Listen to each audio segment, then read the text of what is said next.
কোনো পাতানো নির্বাচন হবে না, রাজপথে আমারও দরকার হবে না। কোনো পাতানো নির্বাচন এদেশে ইনশাল্লাহ হবে না। আমরা ইনসাফে বিশ্বাসী। ইলেকশন কমিশন হচ্ছে অ্যাপিলেট অথরিটি। রিটার্নিং অফিসাররা যে সিদ্ধান্তই দেন, যদি রিজেক্ট হয় তাও আমাদের কাছে আপিল করতে পারে।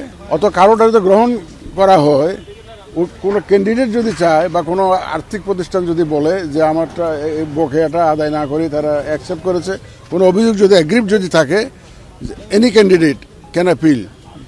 যারটা গ্রহণ হয়েছে তার বিরুদ্ধে করতে পারে ক্যান্ডিডেট, অথবা তারটা যদি বাতিল হয় তাও করতে পারে।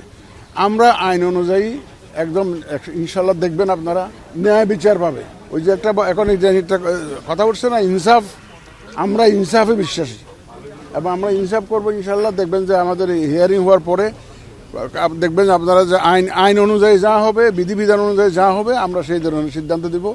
এবং আইন তো সবার জন্য সমান, সবাই তো মানতে বাধ্য হবো। সবসময় দেখা গেছে, আমরা অতীতে দেখেছি, নমিনেশন ফাইলের দিন অনেক ভায়োলেন্স হয়, অনেক খারাপ অবস্থার সৃষ্টি হয়।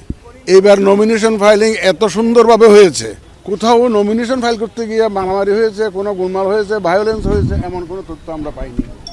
এটা একটা ভালো দিক।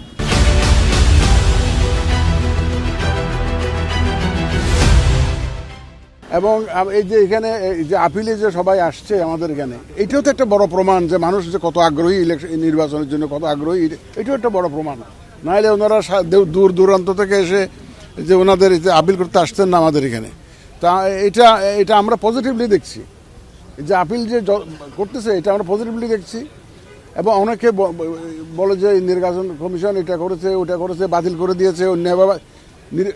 রিটার্নিং অফিসারের ক্ষমতা আছে, আইন ওনাদেরকে ক্ষমতা দিয়েছে সিদ্ধান্ত নেওয়ার জন্য।